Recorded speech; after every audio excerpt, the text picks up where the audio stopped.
Hey, welcome. And you can't see what I'm holding up if you're listening. I'm trying to, the light is a little bright, but there we go. I am holding up a car magnet that I had made. I don't like it. It's too goddamn, I'm trying to stop saying that. It is too gosh darn big. I don't like it. I don't like that bright light either. Let's figure this out.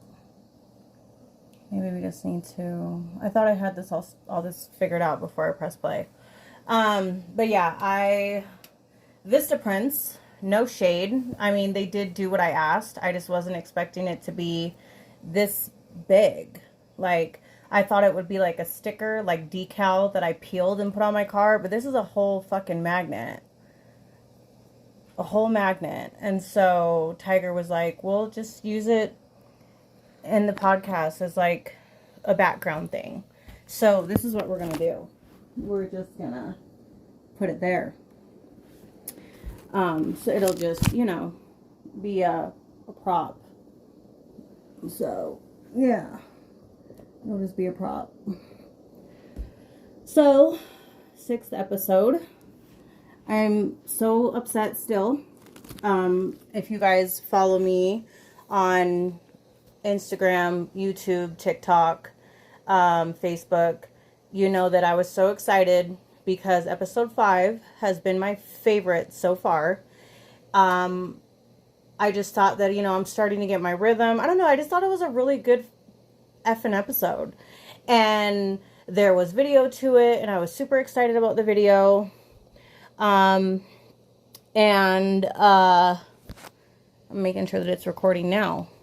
I don't know, the Wi-Fi in my house went down or something, and I swear it recorded it because I watched it past 3 seconds.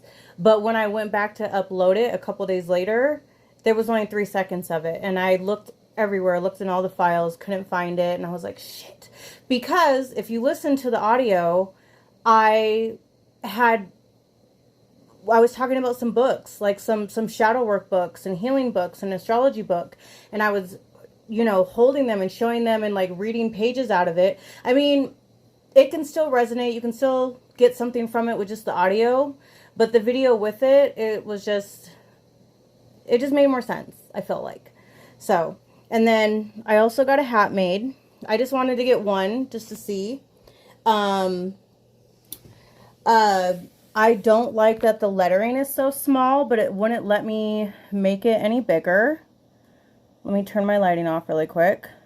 So the hat does say, play with your dick, not me. But yeah, I think the lettering is too small. But I tried to make it bigger, but then I would start getting error messages on Vistaprints.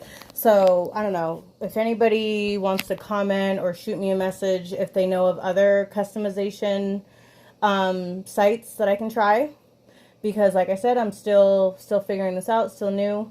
And again, if you're also watching this video on YouTube, you can see that I got my hair braided by I call her the Barbie magician. Her name is Janet. She works at Duo Barbershop off of 2100 South in Salt Lake. She does amazing work. She also has a Instagram that I can shout out later, because I don't know it off the top of my head right now, but I feel like Barbie is actually in the name. But yeah, she is freaking amazing. I've never had anybody do my braids so quickly. Like, we were watching Mamma Mia while she was braiding my hair, and she was like done with my whole head before the movie was over. And I was just like, no one has ever done my hair so fast. Like, when I braid my own hair, like, these are boho braids. I don't know how to do these on my own hair. I usually just do box braids.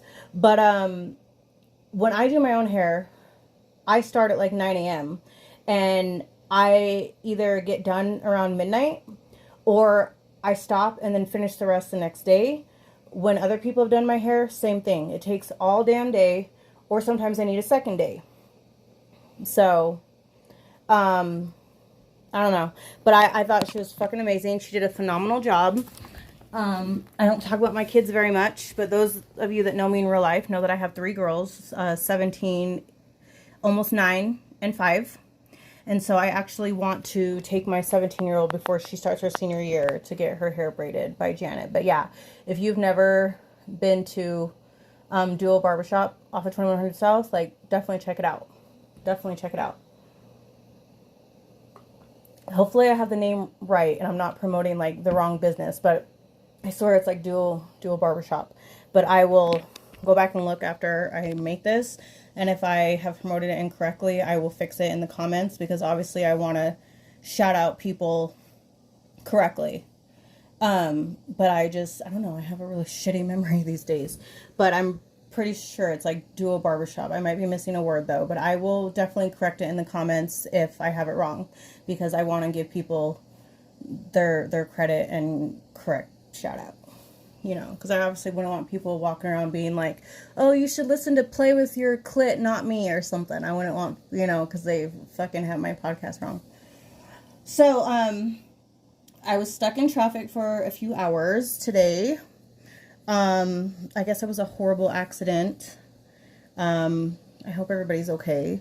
But, while I was in traffic, I kind of had like a random thought come to me.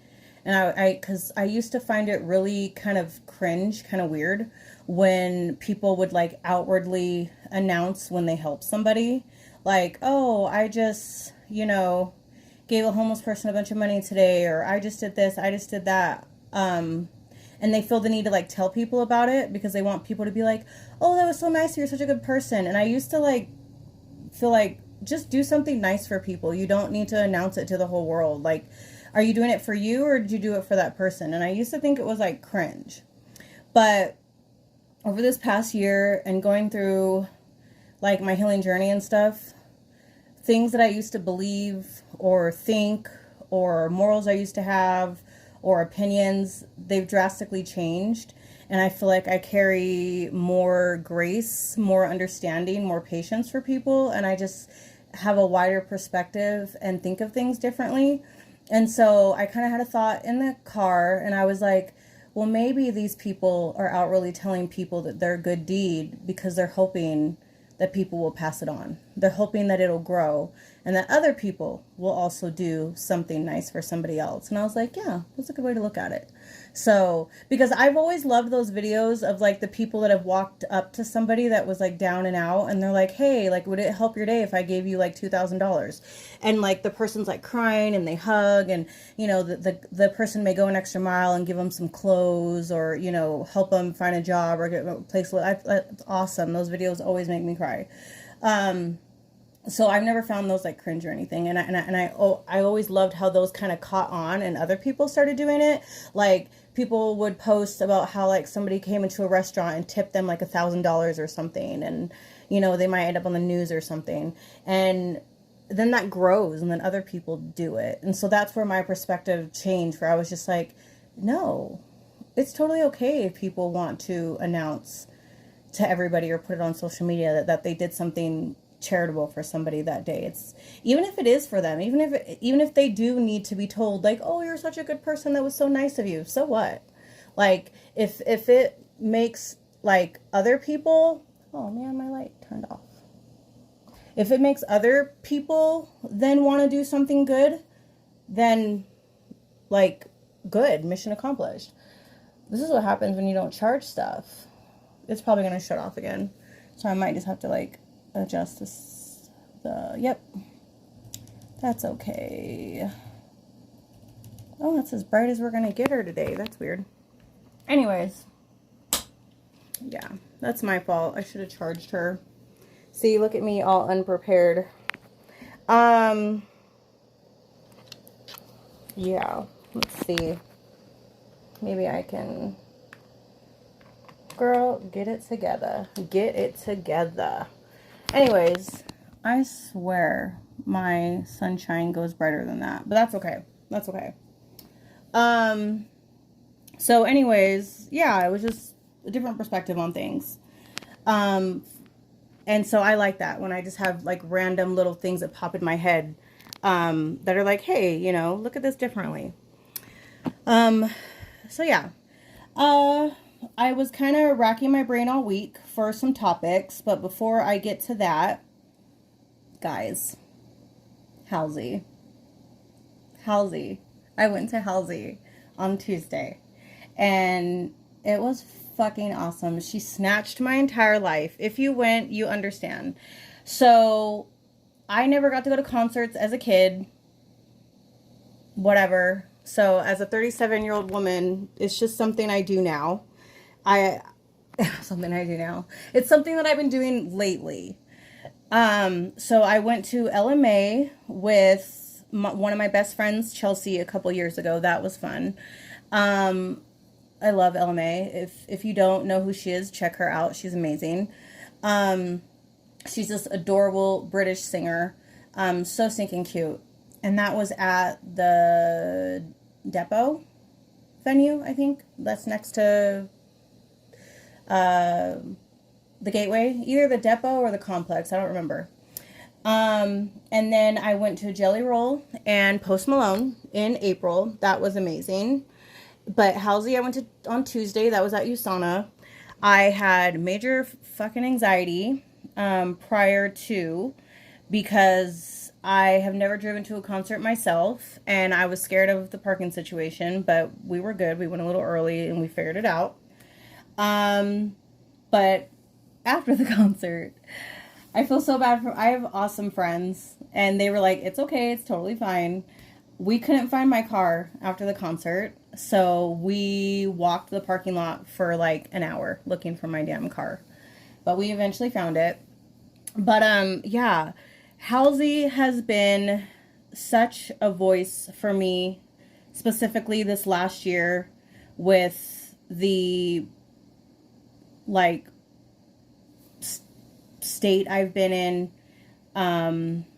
the grief, and I guess deep loss, and I don't even want to call it depression, because that's not what it was, not what it is. And it just kind of puts a label on it and then desensitizes it. It was all kind of tied into the spiritual journey that I was put on, and the person that was the catalyst for that. But with the spiritual journey and basically grieving the loss of your old self, it was very painful. I was basically set on an accelerated healing journey. All my traumas, all my triggers, all my childhood wounds all came to the surface, and I was forced to just feel it all at an accelerated rate. And I was crying every day. Different ages of my inner child were coming forward to me, begging to be held, begging to be understood, begging for me to give them a reason why they were treated the way they were treated and what was wrong with them. I was just bursting into tears everywhere. It was to the point where, and it still happens, I actually will probably need to go cry after this episode, because I can literally feel it when it comes on. And if I push it away, like, no, I don't have time to cry today, the universe goes, okay, that's fine, but it's going to be worse for you. It's going to be 10 times worse for you tomorrow. And it is. I could just be doing some random thing, and then all of a sudden it just washes over me, and I fall to my knees and sob. So it's deep pain, feelings, healing that demands to be felt now, not later. And I've never cried more in my entire life. I've never been this sad in my entire life. I've been extremely miserable, grieving the past year. And I actually put together a whole playlist on YouTube Music, because music has always been really healing for me. And the playlist is actually public if anyone wants to look at it. It's called Working Through Some Shit. And I added to it. I add to it every day. And it was just the music that I listened to, I cried to. Because it's just been ridiculous. Just falling to my knees and crying in my room, crying in the shower, getting out of the shower, falling to my knees in the shower and crying. Crying in my office, crying on the way to work, and it just bubbles up, and it's like, you're gonna feel this pain right now. You're gonna feel this grief, this loss, these wounds. You're gonna heal this shit. You're gonna feel it, because you can't heal what you don't reveal. So I've suffered in silence for the past year.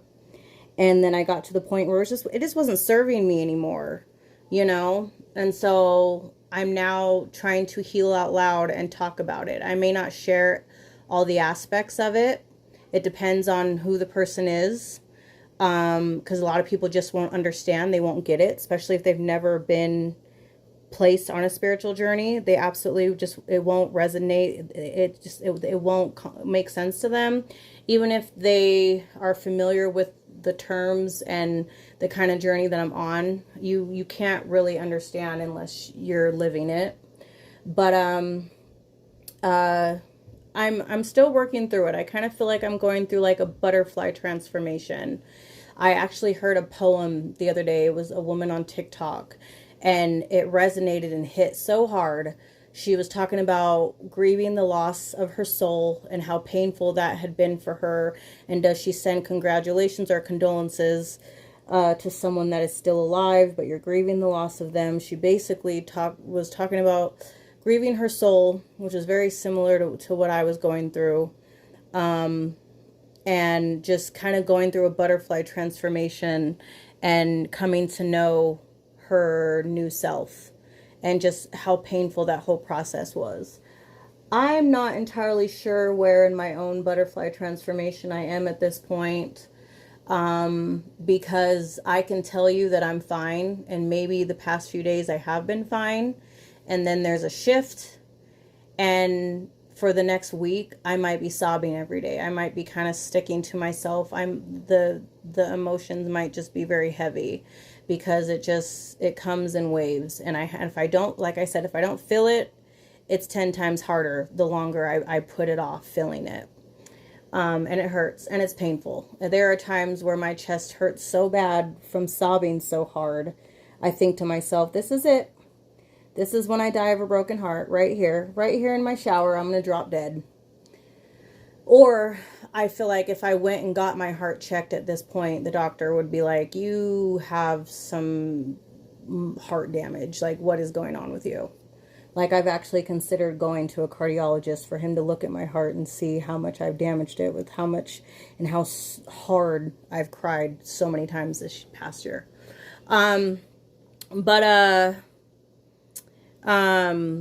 Halsey has, what I wanted to say is, Halsey,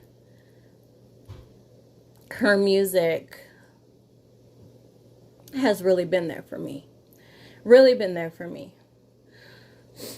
And God, sometimes music just says what you can't. And it helps you feel as intensely as you need to the things that you need to feel. And so I felt like I needed to give it back to her. So when I found out that she was coming, I was like, I have to go. I have to see her in person. I have to sing her songs and feel them, cry to them like I did in my room. So yeah, it was a great show. It was a great show. She is just amazing. Jelly Roll is another one that has been there for me. And so I had to go see him. Tate McRae is coming in September or October, and I'm actually thinking about going to see her too, because her songs have been there for me too. There's countless artists. Sam Barber, Shabuzi, there's several. But yeah, Halsey was super fun. And, you know, drop me a comment or a message if you went to and how you liked it. I thought she was fucking phenomenal. But anyways, I was thinking about Let Them. The concept has been out for a while now. I would say maybe a year or so, the Let Them theory. Mel Gibson, I believe she's a doctor and she's an author. She also has a podcast and stuff. She is the one that I guess introduced the concept or made it mainstream or viral. I read her book. A lot of it resonated. A lot of it, or not a lot of it, but some of it, I guess pertaining to family, didn't. I didn't really care for that chapter just because everybody has their own unique situation with their family. And at the end of the day, everybody has to do what works best for them and doesn't compromise their mental health. I didn't feel that her let them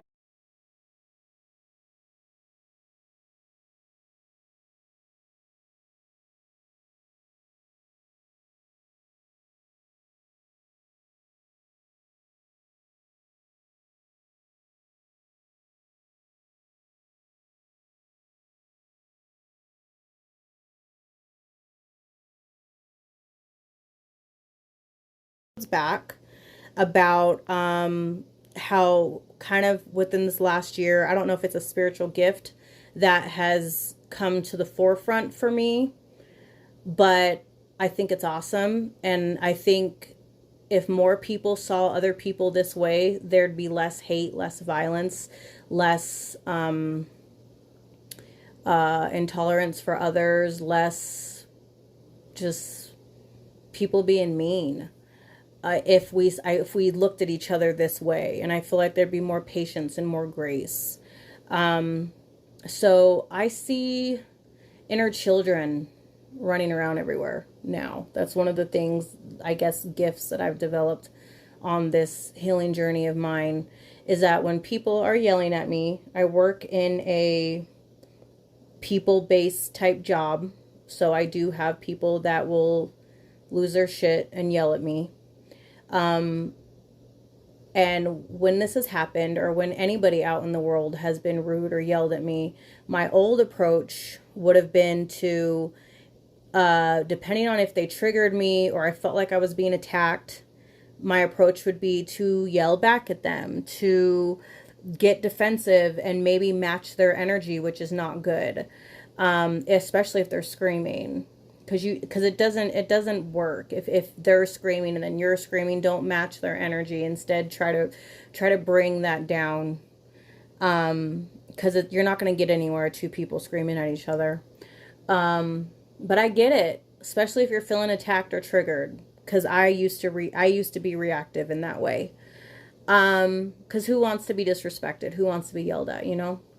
But oh, and by the way, I wasn't planning on recording this way this week. I bought a mic, but it's not connecting to my computer, and it even says in the directions that it might not. So I need to like play around with it a little bit this weekend and get it working, and then next episode, because I hear my audio, and I kind of hear like an echo. I also think my own voice is fucking annoying. But I think everybody does. Everybody thinks their own voice is annoying. But anyways, so nowadays, one of the many things that this spiritual journey has done to me is I see inner children running around everywhere.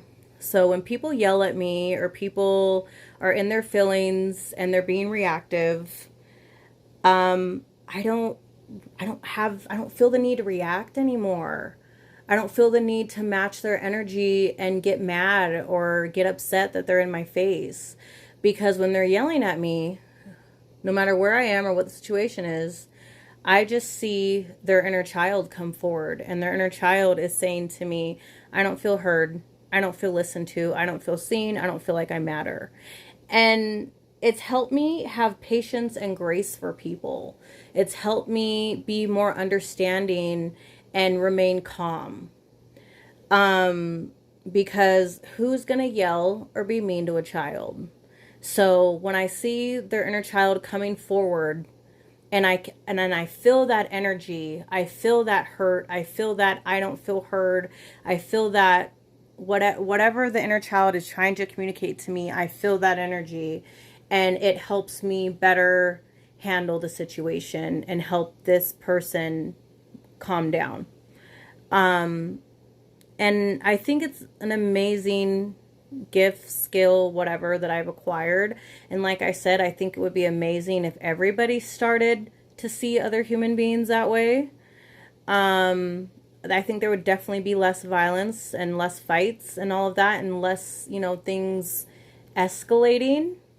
If we could actually stand there and hear what people are saying, and if their inner child does come forward, listen to what their inner child is saying, because that adult person, that is what they're saying, but their inner child is coming out and basically saying it for them. And I actually think that Mel had said something like this in her book, but I was already seeing that with people before. So I don't know, maybe Mel had her own spiritual journey. I don't know. But I swear she had mentioned this in her book, now that I'm saying it. I swear there was a chapter where she had said something about, you know, angry adults or something like that. She had like an example, I feel like. I don't remember which chapter. But I feel like she was like, you know, an angry adult is just a child that dot dot dot. I don't really remember, but essentially I feel like that's what she was trying to say, was that try to approach people as if you're dealing with their inner child. But she said it a little differently than me. For me, I don't, I see it how she sees it, but I think we have a similar approach. But yeah, so I just see inner children running around everywhere. I tell Tiger, my husband, who refuses to reconnect with his inner child because it's just too painful for him. He's not there yet. He's not ready to face his wounds and dark, you know, because we all have a shadow and light side of us, and he's not ready to face his shadows and do his shadow work, and that's okay. That's okay. You can't force somebody to do that, and I'm learning that. You can't force anybody to face what they're not ready to, and sometimes even in this lifetime, I'm learning that they're not supposed to. They're not supposed to in this lifetime. Maybe the next lifetime will be when they face their shadows and do their shadow work. So that's okay. But I've told him that his inner child has come forward to me, that his inner child has spoken to me. This pretty much started happening after mine came forward and were talking to me. And I had to hug every single one of them and talk to every single one of them and tell them that there was nothing wrong with them, to tell them that they mattered and that they were important, and that they, you know, were heard, and that I saw them, and that whatever happened was not their fault. And I just had to sit with each one of them, from baby to toddler to child to teenager to young adult. I had to sit with each and every one of them and give them the allotted time that they needed, hug them, cry along with them, and then they left. And yeah, pretty much since then, have seen other people's inner child come forward, and I'm dealing with them accordingly. Or I don't want to say dealing, but hearing them out and giving them the space that they need to express themselves and get out what they need to get out. So, and I just think that it would be a beautiful thing if that caught on. I don't think you need to have a spiritual journey or a spiritual awakening to start implementing the practice of seeing people and really hearing them and connecting with their hurt energy, or their feeling unheard energy, or like they don't matter energy, and connecting with their inner child. Because I've noticed that some people's energy is so much louder than others, because I walk by people all day, every day, and I'm just picking up on energies, and some are definitely louder than others. And so I think some inner children may be louder than others, and may be closer to being able to come forward better than others. So yeah, it's just something that I guess I've come to acquire this past year, and it's been a beautiful way to look at things and the world, and to just interact with people and give them grace. But the let them theory, I have followed it. I try to implement it in my everyday life. Even something as simple as someone cutting me off in traffic. Like, let them. Maybe they're in a hurry and they really have to get somewhere. Maybe they're late for a job interview. Maybe they just got a call that their child got hurt at school and they need to hurry up and get to them. Let them. Let them cut you off. Did you die?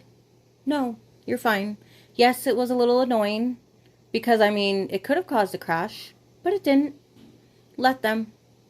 Don't let it make you mad. Already, just, sometimes you just already have to prepare yourself for what kind of day you're going to have. If your commute in the morning is kind of long, expect to be stuck in traffic.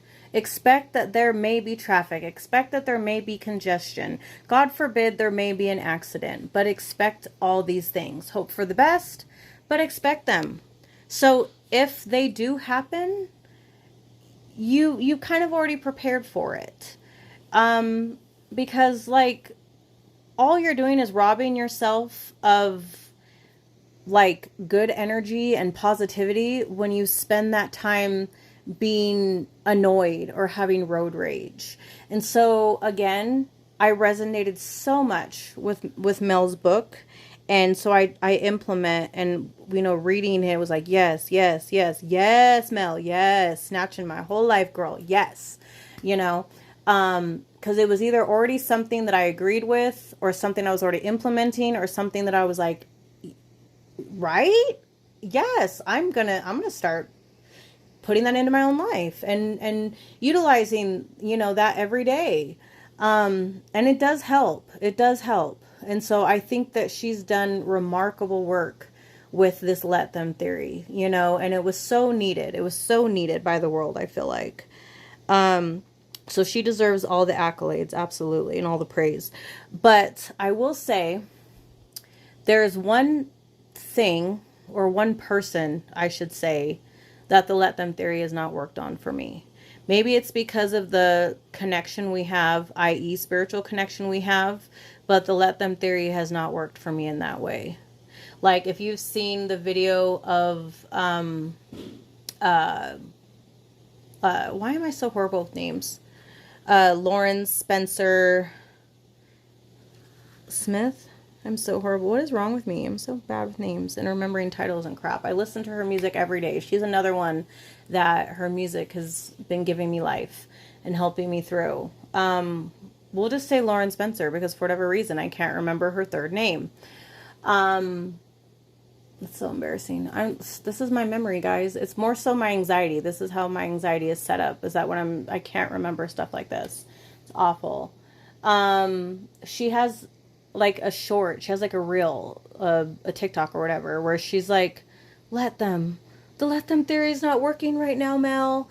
And I resonated so hard with that when Lauren said that, because that's how I feel with this particular person. Like I said, it could be the type of connection we have to each other. The let them theory is just null and void in that case. And I also feel like with the let them theory, the person has to be in the space to be able to let them at all. Like, if they are just not emotionally, mentally there to utilize and implement the let them theory for something or someone, it's also not going to work, you know? So that could be my problem, that I just am not there yet to be able to fully let them theory work. But I do wholeheartedly believe, and will challenge her theory, that people also have to be in a space, the right mental and emotional space, to properly utilize let them. And I also just think that it doesn't quite work on spiritual connections. I could be wrong, but from my personal experience, I don't feel like the let them theory helps with that. I loved the book. I'll read it again. I'll continue to implement the teachings. But for one person, most likely due to the connection, or maybe I'm just not ready to implement it or implement it properly. I've tried. It just doesn't work the same. It doesn't work the same. But ergo, it's a great book, great teaching. Everybody should read it. Everybody should incorporate the let them theory into their everyday life. I swear it'll make you happier. Just like Mel said, it'll just help you let things go. Let things go. Roll right off of you. You know? So if you haven't already, check her out. Another thing that I was thinking about today is leaving people where they're at. Leaving people where they're at. I know it's hard. I'm learning this lesson on my own. It is very hard, especially when you want these people, thing, whatever it is in your life, maybe in your everyday life. Maybe you had expectations or imagined it would be, or they would be a part of your everyday life, and it just didn't work out that way. It's hard. I get it. It's this thing that we have called control. It's hard to relinquish it. It's hard to give it up. That's another thing I've had to grapple with on this journey, is that there is no control. We have no control. It's an illusion. I control nothing. And having no control and realizing you have no control is scary, because control for people, it's very ego-based, and it makes us feel safe. It makes us feel safe to think that we have control. But we don't. We control nothing. We have control of nothing. We don't have control of people. We don't have control of the way they think. We don't have control of what they think of us. We don't have control of what happens when we wake up in the morning. We have no control of what may happen on the road when we're driving. We have no control of anything. All we can control is how we react to things. Sometimes we may react in a low vibrational way. Sometimes we may react positively, handle it well. Maybe sometimes we may react in ways that we regret later. But really, we can only control how we handle things, how we react to things, how we process things. But we cannot control other people and other outcomes. We just can't. We just can't. And what I'm learning is the sooner you come to fact with that, come to terms with that, and let that go, let control go. I'm not going to say that life gets easier, but I'm going to say that you have less expectations. You have, yes, because having expectations, you have the chance to be let down. You have the chance you open the door to be disappointed. So when you relinquish control and start to live in a space of you have no control of anything, there is no sense of control. It's an illusion. You kind of let go of expectations. You can still kind of live within the guidelines of expect the worst, hope for the best. I don't want anybody walking around with a negative mindset. Absolutely not. It's okay to hope. It's okay to expect. I'm not saying that that's not okay, but I'm just saying that we tend to be let down or disappointed when we do. So relinquishing and coming to terms with that we have no control of anything, I feel like drastically has shifted my mindset. You know, all I have control over is how I react to something. And I can hope that I react positively or handle it well, but I have no control of the outcome. I just have control of how I handle it and how I process it and take it in. And that's with people too. So as far as people go, some of them you can't take with us. Some of them, they were just a chapter in your life and that was it. And I know that's hard to hear. I know that can be a sad realization. I absolutely know that.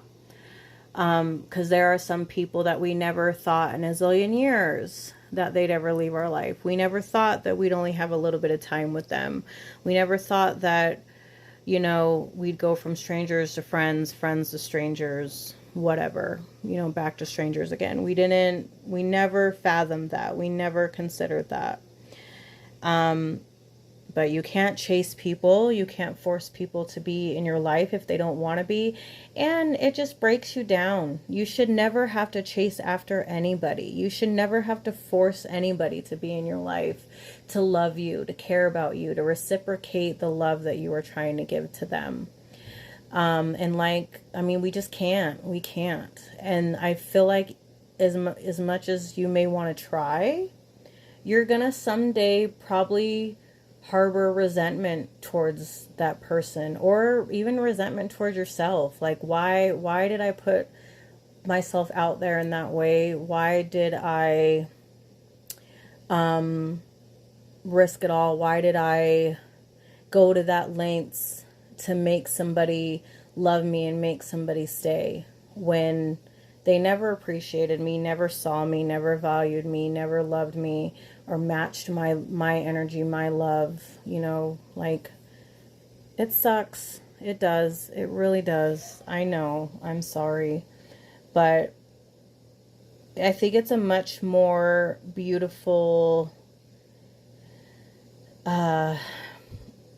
wonderful experience when you have surrounded yourself with people that match your heart, match your love, match your energy, fill your cup as much as you fill theirs, show up for you as much as you show up for them. Like, it's so effortless. It's just free flowing back and forth love to one another, and it's not complicated. You're not fighting or begging or chasing somebody. And also, don't ever regret, don't ever make yourself feel bad or feel guilty or beat yourself up for those people that you did love hard. Like I've said in past episodes, never ever be ashamed of how you love. Never, ever, ever, ever, ever. Even if you gave all that love to the wrong person, parentheses, wrong person, don't ever regret that. Don't ever be angry at yourself for 1 second, please. Never. Because your heart is beautiful, your heart is amazing, and all the love that you lost will come back to you. It'll come back to you in the form of people that truly love you, truly show up for you, truly want you in their life, and you don't have to fight to prove to them why they should stay. You won't. They will just love you. They will just love you, and they will just show up for you. I promise you. All that love that you lost, all that pain that you felt, all those tears that you cried, you will get that love back. You will get that love back 100 times over. You will. And it'll come in the form of other people, an amazing new job. You know, I would like to say just through other people, because I don't think anyone else can give you love like people. Animals can. So, I mean, it could come in a form of a new dog. You know, I wholeheartedly believe that. Absolutely. Animals are amazing. They have such healing power. But I'm strictly thinking, I don't even know why I said a new job, but for me personally, I have an amazing job. I have an amazing job, and I'm seen and heard and taken care of. And the past job that I had, I thought it was going to be my forever job. It didn't turn out to be. I'm not going to say that this one is my forever job, but I will say that as long as I've been there so far, I've been treated amazing, and I'm heard and I'm seen, and I truly feel cared about. So we will see. But if I didn't leave that last job, I wouldn't have found this one, is what I'm saying. And for now, it works. I'm not going to pretend to predict the future. I'm not ever going to say that something is a forever thing anymore. But for now, things have been good, and I'm thankful. And I feel very well taken care of. So yeah, sure. I guess love can come in a form of a great new job where you feel seen, heard, and appreciated and cared about. But really what I'm trying to say is people.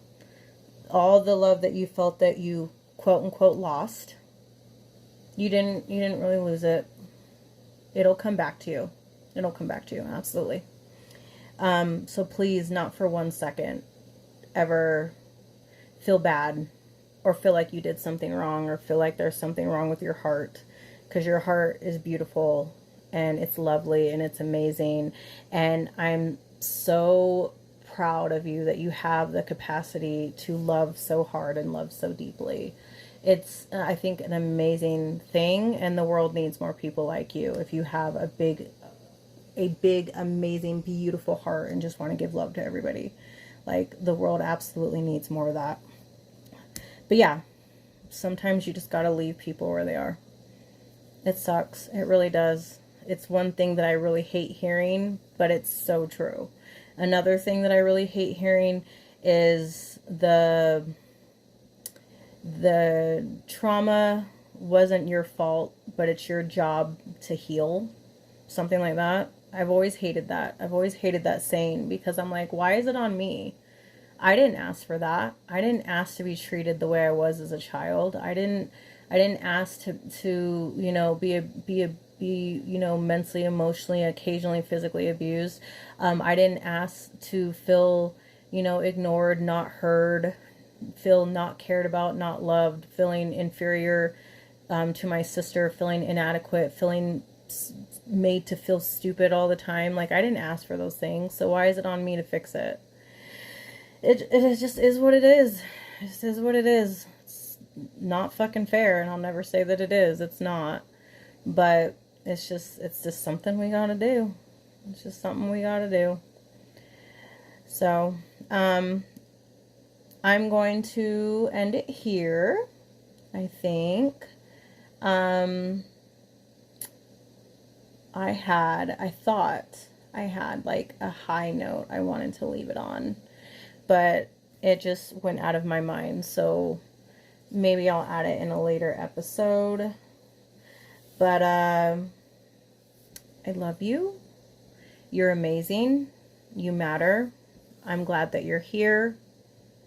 I see you. I hear you. You're amazing. And I just hope that you know that. And I hope and pray that you have people around you, or animals around you, that remind you every day of how freaking amazing you are. Freaking amazing. And if you listen to my last episode, you just know that I'm not good at ending things. I'm not good at saying bye. So, yeah. I guess I'll just see you guys in the next one. But I hope that you have a good rest of your week, and good weekend, good vibes, good energy, good positivity. I'll eventually figure out like a send-off that I say at the end of every episode, but it might be a while just because I can't do goodbyes. So, all right, well, thanks for listening. I just realized I didn't even announce my podcast at the beginning. Look at me, just messing up. Look at me. Look at me. Play with your dick, not me. I did not. You know what? Yeah, I did. I did it with my promo stuff. Yeah, I did. I just didn't say it. But yeah, this has been another episode of Play with Your Dick, not me. So have a good rest of your week. I love you, and I will see you in the next one. Bye.